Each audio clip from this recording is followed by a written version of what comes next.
Hi friends.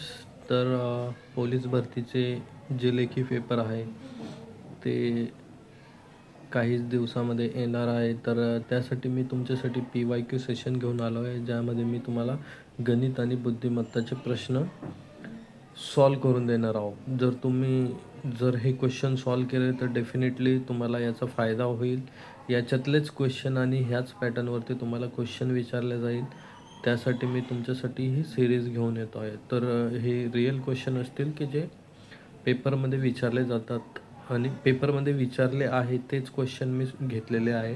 आणि हा जो मी आजचा पेपर सॉल्व करतो आहे तो मुंबई पोलीस भरती 2017चा पेपर आहे, ज्यामध्ये मी गणित आणि बुद्धिमत्ताचे प्रश्न सॉल्व करू. तर आपला प्रश्न बघा काय आहे.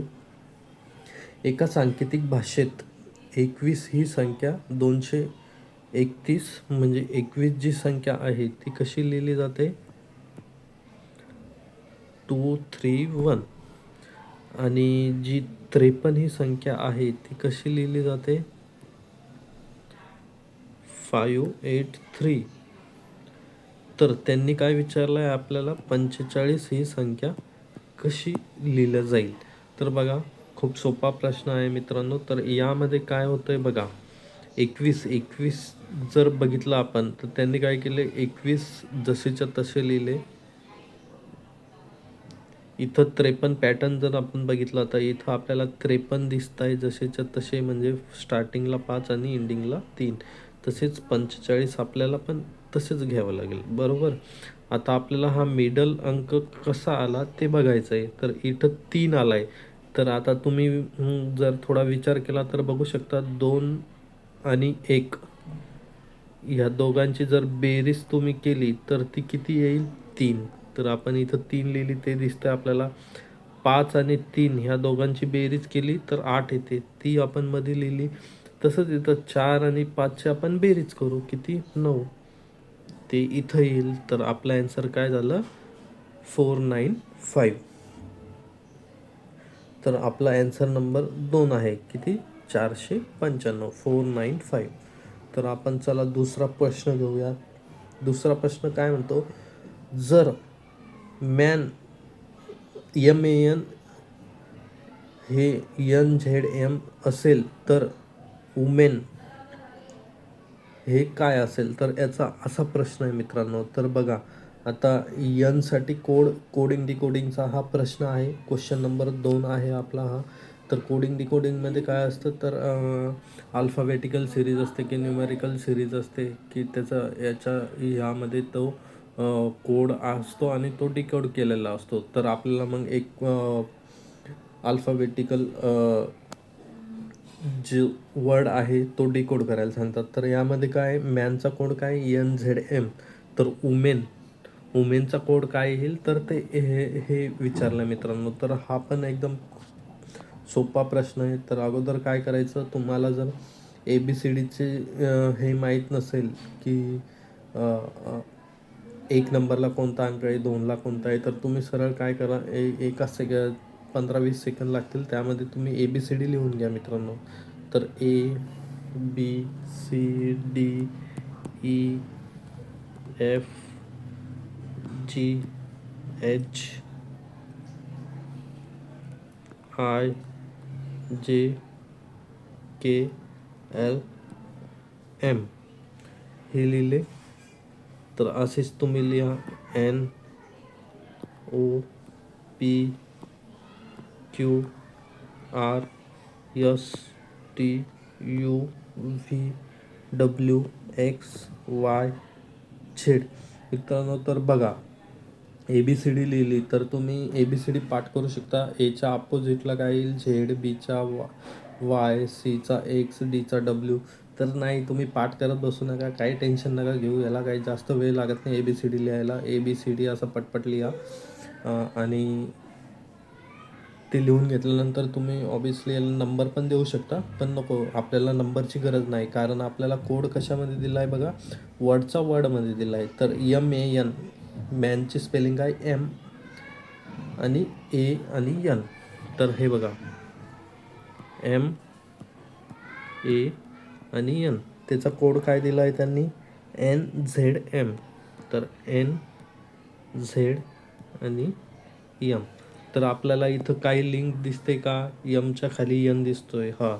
एच्या खाली आपल्याला इथं झेड दिसतोय आणि यनच्या वरतीच यम दिसतोय. म्हणजे हे काय केलंय मित्रांनो, त्यांनी इंटरचेंज केलंय. म्हणजे जर मॅनमध्ये यम असेल तर यमच्या ऑपोजिटवाला त्यांनी हा घेतलाय, त्याच्या खालचा अपोजिटवाला अक्षर घेतलाय. आणि इथं ए आहे तर एच्या अपोजिटला काय? झेड.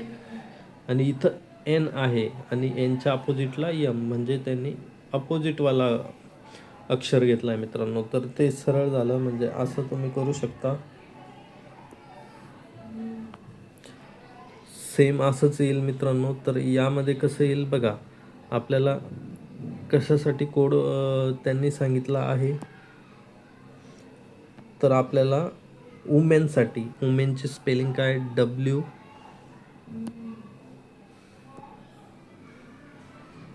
WUMEN.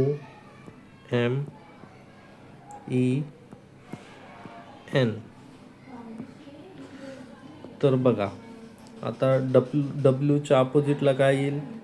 तर डब्ल्यूच्या अपोजिटला डी येईल. डब्ल्यू नंतर काय? ओच्या अपोजिटला काय येईल? तर एल येईल. यमच्या अपोजिटला आपण बघितलाच होता, काय आला होता? तर एन आला होता. ईच्या अपोजिटला काय येईल? तर व्ही. आणि एनच्या अपोजिटला यम.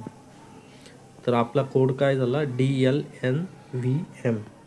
तर आपला ऑप्शन बघा, DLNVM, 1 नंबरचा ऑप्शन आपला बरोबर आहे. तसंच आपण आता 3rd नंबरचा क्वेश्चन बघू काय आहे. तर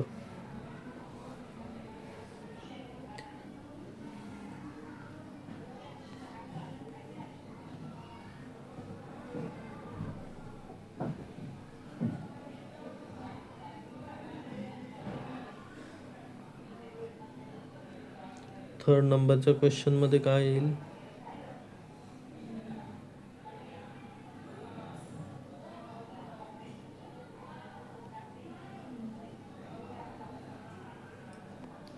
सिरीज दिली आहे.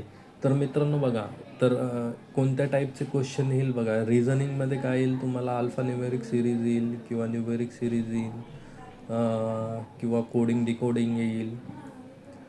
तर तशा प्रकारे रिझनिंगमध्ये क्वेश्चन येईल. आणि मॅथमध्ये जर तुमचे जनरल क्वेश्चन येईल, म्हणजे पर्सेंटेज झालं, ॲव्हरेज झालं, म्हणजे सरासरी झालं, शेकडेवारी झालं, काळकाम वेग झालं. तर ह्या पद्धतीचे क्वेश्चन येईल. तर आपल्याला आपण दोन्ही गणित आणि बुद्धिमत्ता दोन्हीचे प्रश्न बघणार आहोत. त्याची तुम्ही काळजी करू नका. आणि एकदम सोप्या भाषेत की तुम्हाला समजेल आणि तुम्हाला करता येईल. तिथे भरपूर वेळ असतो आपल्याला पेपरमध्ये. तर असं बँकिंगसारखं टाईम लिमिट वगैरे काही नसतं तुम्हाला सेक्शनलमध्ये. तर तुमचं ज्या सब्जेक्टवर कमांड जास्त आहे तो सब्जेक्ट एकदम फास्ट सॉल्व करायचा. जसं की तुम्हाला मराठी चांगलं येत असेल तर मराठी तुम्ही 25 क्वेश्चन जर असतील तर ते तुम्ही 10 ते 12 मिनटात सॉल्व करा. काही विषय नाही, एवढे अवघड नसतात मराठीचे क्वेश्चन. आणि राहिलं गणित बुद्धिमत्ता, तर ते पण तुम्ही एकदम फास्ट सॉल्व करू शकतात. तुम्हाला ॲव्हरेजली तुम्हाला 70 ते 80 1 ते 1 मिनटाच्या वरती वेळ लागला नाही पाहिजे मित्रांनो. तर अशा प्रकारे तुम्ही सॉल्व करा, तर नक्कीच तुम्हाला त्याचा फायदा होईल. आणि ही जी मी PYQ सिरीज सॉल्व करतो आहे मॅथ्ससाठी, फक्त मॅथ आणि रिझनिंग म्हणजे गणित आणि बुद्धिमत्तासाठी, त्याने तुम्हाला डेफिनेटली फायदा होईल. आणि तेच क्वेश्चन तुम्हाला विचारले जातील. डाटा चेंज होईल मात्र पॅटर्न तोच राहील, हे तुम्ही लक्षात ठेवायचं आहे मित्रांनो. तर बघा, तर इथं तुम्हाला सिरीज दिली आहे 3, 5, 7, 11, 13. तर मित्रांनो तुम्ही जर नंबर सिस्टमचा जो म्हणजे संख्यांचं तुम्हाला कळत असतील की सम संख्या कोणती, विषम संख्या कोणती, मूळ संख्या, अपूर्णांक संख्या, नैसर्गिक संख्या, ह्या ज्या संख्या असतात त्या तुम्हाला कळल्या पाहिजे मित्रांनो. तर बेसिक नॉलेज तुम्हाला त्याचं असलं पाहिजे. तुम्ही इथं बघू शकता की 3, 5, 7, 11, 13 हा तर विषम दिसतंय आपल्याला. पण विषममध्ये पण तुम्हाला एक पॅटर्न लक्षात येतोय का की ह्या संख्यांना फक्त 1 आणि त्याच संख्येने भाग जातोय. म्हणजे ह्या कोणत्या झाल्या?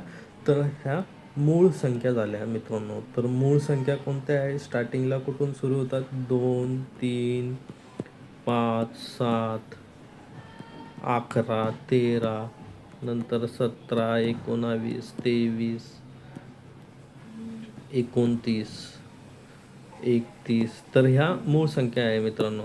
तर ह्या मूळ संख्या तुमच्या ऑब्विसली पाठ असणं गरजेचं आहे. तर इथं काय आपली सिरीज 3 पासून सुरू झाली. 3 नंतर 5 आलं, 5 नंतर 7 आलं, 11 नंतर 13 आलं. आता 13 नंतर पुढची संख्या कोणती येईल आपली, 17. तर आपलं ऑप्शन काय झालं, 2, 17. एवढे सोपे क्वेश्चन आहे मित्रांनो. एवढं काळजी करण्याची त्याच्यामध्ये गरज नाही आहे. आता खाली बघा, दिलेले शब्द योग्य क्रमाने लागा, योग्य क्रमाने लावण्यासाठी सांगितलं आहे मित्रांनो. तर त्याच्यामध्ये काय, धागा, फॅब्रिक, कापूस, साडी. आता धागा आहे, फॅब्रिक आहे, कापूस आहे आणि साडी आहे. तर अगोदर म्हणजे याचा क्रोनॉलॉजिकली लावायचं मित्रांनो. म्हणजे काय होईल माहिती आहे, पहिली गोष्ट काय होईल की बाबा आपण काय करू, कापूस घेऊ.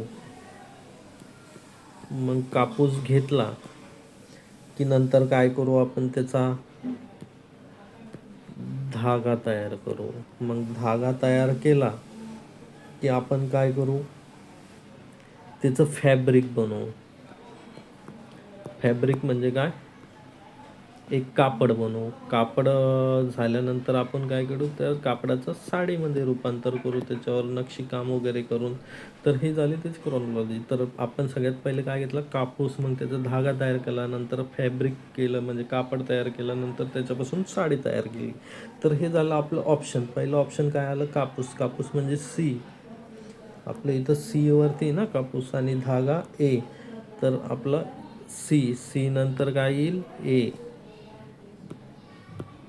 नंतर फॅब्रिक, फॅब्रिकमध्ये बी, इथं आपलं बी येईल. नंतर साडी, साडीनंतर डी येईल.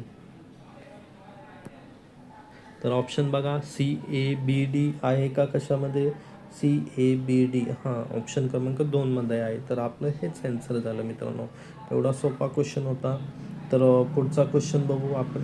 ह्या याच्यामध्ये 10 क्वेश्चन बघणार आहोत. म्हणजे तुम्हाला असं टाईमपास पण झाला नाही पाहिजे मित्रांनो. म्हणजे कसं आहे, तुम्हाला जर मी एकदाच 50 क्वेश्चन घेतले तर तुम्हाला बघण्यामध्ये किंवा वेळ तुम्हाला वाटेल की अरे लेंदी लेक्चर आहे, जिवार येतं बघण्यासाठी.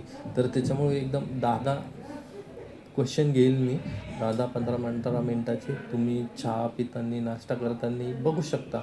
अभ्यास करायच्या वेळेस तुम्ही लायब्ररीमध्ये अभ्यास करा मित्रांनो, पण तुमचा वेळ वाया जाणार नाही. तर तुम्ही PYQ काय करा, तुम्ही नाश्त्याला जाताय, चहा पिताय, तर तेव्हा काय करा, एक समोर मोबाईल ठेवा, हेडफोन लावा आणि ते लेक्चर बघत बसा. म्हणजे त्याने काय होईल, तुमची कन्सेप्ट पण क्लिअर होईल, तुमची PYQ पण होईल आणि तुमचं चहा नाश्ता ते पण होऊन जाईल. म्हणजे तुम्हाला काहीच काळजी करण्याची गरज नाही मित्रांनो. एकदम तुम्ही सोप्या पद्धतीने तुमचे रिव्हिजन करू शकता. आणि जर तुम्हाला गव्हर्मेंट जॉब मिळवायचा आहे मित्रांनो, तर तुम्हाला वेळ वाया घालवायचा नाही. बाकी यूट्यूबर आहेत, ते कॉमेडी करेल, हे करेल, ते करेल, तर ते लेक्चर तुम्ही बघू शकता की त्याच्यामध्ये नॉलेज 0% असतं, कॉमेडी 100% असते आणि आजकाल मुलांना तेच आवडतं. पण माझ्या लेक्चरमध्ये मित्रांनो तसं काहीच नसतं. जेन्युइन कंटेंट असतं. तुम्हाला जे गरजेचं आहे तेच मी तुम्हाला देणार आणि तेच तुम्हाला फायदेशीर असणार, असं तुम्हाला भविष्यात वाटेल की हां ठीक आहे, यांनी जे यूट्यूबवरती लेक्चर टाकले होते ते खरंच चांगले होते आणि खूप साध्या सोप्या आणि सरळ भाषेमध्ये होते. तर बघा मित्रांनो, आता हे पण तसंच आहे मित्रांनो. काय पुढचा क्वेश्चन काय सांगतो, खाली दिलेला शब्द योग्य क्रमाने मांडा. तर योग्य क्रमाने मांडायचं आहे, शिक्षा, पोलीस कोठडी, अटक, गुन्हा आणि निकाल.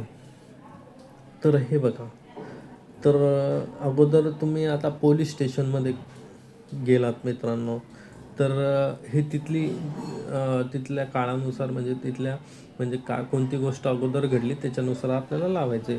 तर काय होतं, जर एखादा पोलीस काय करतो, म्हणजे पोलीस असं ऑब्विसली कोणालाही जाऊन अटक नाही करणार. पहिले काय होईल, जो गुन्हेगार असतो तो काय करतो, अगोदर गुन्हा करतो. गुन्हा केला त्यांनी काय केलं, अगोदर गुन्हा, म्हणजे गुन्ह्यासाठी आपलं डी झालं. गुन्हा झाला तर मग काय करेल, आरोपीला अटक होईल. मग अटक झाली,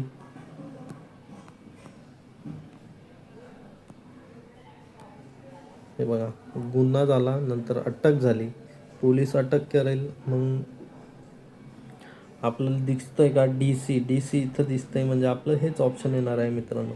अटक झाली, अटक झाल्यानंतर काय होईल, अटक झाली की त्याला पोलीस कोठडी देईल. पोलीस कोठडी,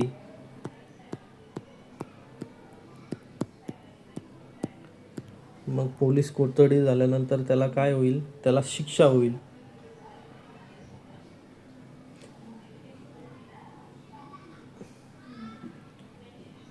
सॉरी, त्याच्यानंतर काय होईल मित्रांनो, तर निकाल लागेल. म्हणजे त्याला कोर्टात हजर केलं जाईल, मग निकाल लागेल. मग जजमेंट दिल्यानंतर जजनी मग त्याला काय सगळ्यात शेवटी काय होईल, शिक्षा होईल. तर हे आपलं त्याचं ॲन्सर झालं DCBE. तर बघा आता दुसरा क्वेश्चन बघा. आता ते रिझनिंगचे क्वेश्चन झाले, आता हे मॅथ्सचे आले. 10 दराने 1250 रुपयाचे मुद्दलाचे 2 वर्षाचे होणारे चक्रवाढ व्याज काढा. तर आपल्याला काय करायचं, इथं चक्रवाढ व्याज काढायचं मित्रांनो. तर चक्रवाढ व्याज कसं काढायचं बघा. चक्रवाढ व्याजमध्ये काय होतं, पहिलं वर्ष जे असेल, पहिलं वर्ष त्याच्यावर व्याज भेटेल. मग दुसरं जे वर्ष असेल हिच्यावर आपल्याला काय होतं, जे मुद्दल असेल मुद्दलावर व्याज भेटलं. दुसऱ्या वर्षात काय होईल, ह्या पहिल्या वर्षात आपल्याला मुद्दल आहे प्लस त्याचं व्याज आलं ना आपल्याकडे, तर म्हणजे दुसऱ्या वर्षात काय येईल, मुद्दल प्लस पहिल्या वर्षाचं व्याज, या दोघांवरती व्याज होईल. तर हे कसं काढायचं बघा. तर आपलं पहिल्या वर्षाचं आपण बघू. पहिल्या वर्षात काय झालं, 1250 आहे, त्याच्यावरती 10% दराने, 10% दराने म्हणजे 10% किती होईल याचे, तर 10% म्हणजे 10/100. तर हा शून्य गेला, हा शून्य गेला, हा शून्य गेला आणि हा शून्य गेला. म्हणजे आपलं उत्तर किती आलं, 1250. हे झालं पहिल्या वर्षाचं. आता दुसऱ्या वर्षात काय सांगितलं होतं मित्रांनो मी, मुद्दलावर तर आपल्याला सेम म्हणजे 1250 वर तुम्हाला काय होणार आहे, 1250 वरती 10% दराने तुम्हाला व्याज लागेल. हे सेम असंच काढलं आपण, किती, 125. सॉरी, इथं 125 करा, इथं मी 1250च लिहिले वाटतं. हे झाले 125. तर हे झालं. आता दुसऱ्या वर्षी मुद्दलावर तर आपल्याला ऑब्विसली हे व्याज भेटलं, पण आपल्याला व्याज पहिल्या वर्षाला पण एक व्याज लागलेलं आहे ना 125. म्हणजे दुसऱ्या वर्षी काय होईल, त्या 125 वर परत 10% आपल्याला व्याज लागेल. तर मग ते किती झालं, 125/10, हे किती येईल, 12.5. म्हणजे टोटल व्याज किती लागला आपल्याला, तर बघा, पहिल्या वर्षाचं 125, दुसऱ्या वर्षाचं 125 प्लस हे 12.5, याची बेरीज करा. इथं काही नाही म्हणून 0.0 प्लस 0 प्लस 5 किती येईल, 5. ह्या पॉईंटच्या खाली पॉईंट द्या मित्रांनो. 5 1 5, 5 प्लस 5 10 आणि 2 12, हाचा आला 1, 2 आणि 2 4 आणि 5 आणि 1 हाचा 6 आणि 1 आणि 1 2. तर आपलं उत्तर किती आलं, आपल्याला व्याज किती लागेल, 262.5. तर आहे का इथं 262.5 ऑप्शनमध्ये, तर आहे. 4 नंबरचं ऑप्शन आपलं बरोबर आहे. तर बघा दुसरा क्वेश्चन बघा. एका पुस्तकाची छापील किंमत किती आहे, 180. म्हणजे एका पुस्तकाची किंमत किती मित्रांनो, 180. जर दुकानदाराने ते पुस्तक अस्मिताला 153 रुपयात विकले तर शेकडा सूट किती.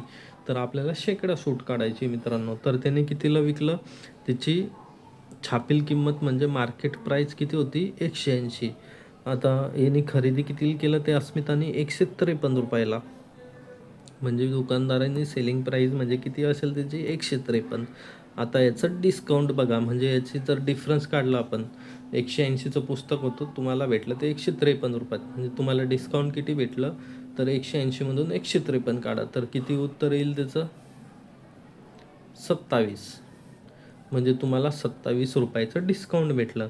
तर त्यांनी काय म्हणलं आहे, शेकडा डिस्काउंट काढायचं आहे मित्रांनो. शेकडा सूट किती, तर शेकडा सूट म्हणजे कसं काढता येईल मित्रांनो, त्याला 27 रुपयाचं पुस्तक कितीचं होतं 180चं.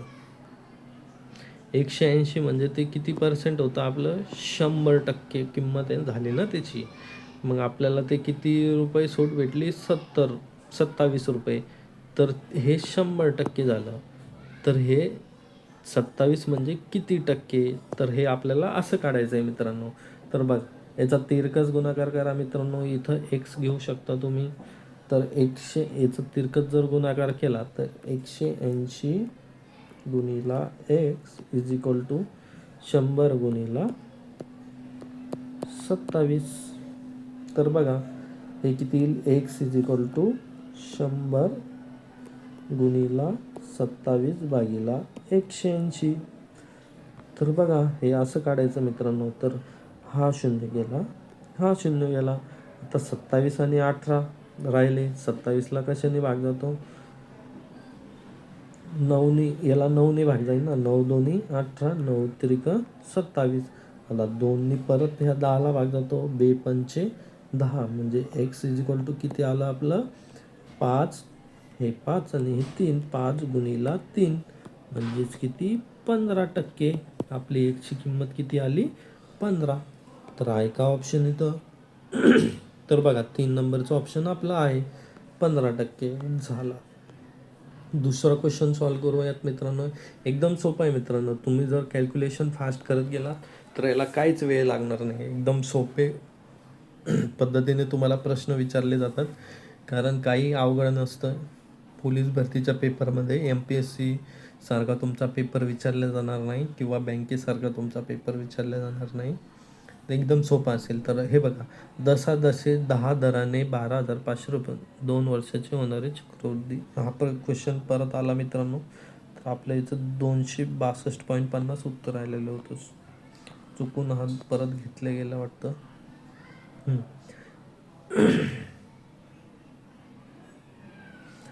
हे दोन्ही क्वेश्चन परत आले.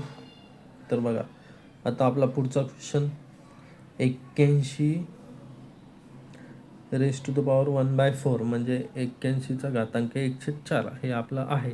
तर याचं उत्तर कसं काढायचं बघा मित्रांनो. तर आपला एक फॉर्म्युला असतो, A raise to the power m in bracket raise to the power n, म्हणजे एच्या वरती काय येईल m गुणिला n, त्यांचा गुणाकार होईल मित्रांनो.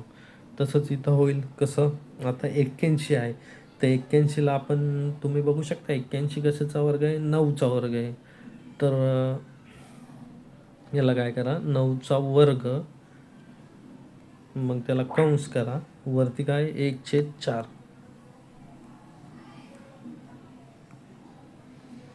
म्हणजे हे कसं झालं, इथं ए काय आहे आपला 9, m काय आहे m 2 आणि n काय 1/4, म्हणजे हे कसं झालं 9 m गुणिला n. m काय होता आपला 2 गुणिला n 1/4 ते 2 2 4 म्हणजे 9चा वर्ग 1/2. आता तुम्हाला माहित आहे अंडर रूटची किंमत काय होती मित्रांनो, कधी लक्षात ठेवा, अंडर रूटची किंमत 1/2 होत असते. म्हणजे काय होईल 1/2 ची किंमत काय होईल अंडर रूट ऑफ 9. तर त्याचं उत्तर काय येईल 3 आहे का ऑप्शनमध्ये, तर आहे, 1 नंबरचंच ऑप्शन आहे. तर तुम्हाला हे जर कळालं नसेल मित्रांनो तर काय करा माहिती आहे का, इथं तुम्हाला वेगळ्या पद्धतीनं सांगतो मी. आता हे किती होतं आपल्याला, होतं आपलं 81 रेस टू द पॉवर 1/4.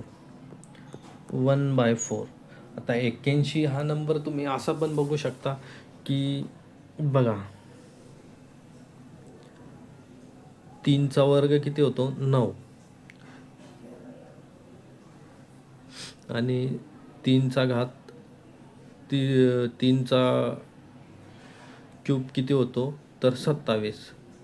आता बघा 3 raise to the power 1, 3 raise to the power 2, 3 raise to the power 3, 3 raise to the power 4.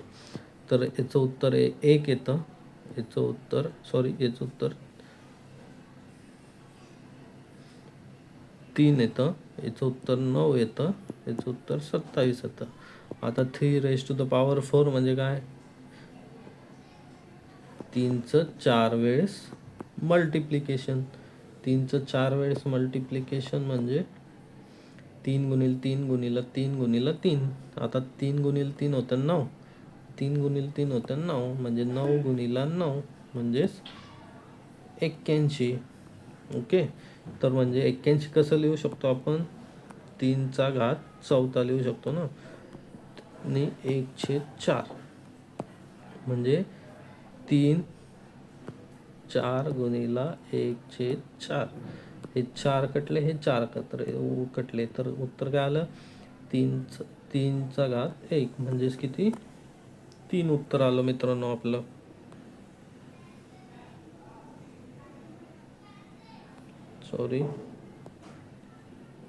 हे आपलं 3 उत्तर आलं. तर अशा प्रकारे हे जे PYQ होते ते मी तुम्हाला सॉल्व करून दिले आहे. तर याचा पार्ट 2 बघायला विसरू नका. थँक्यू.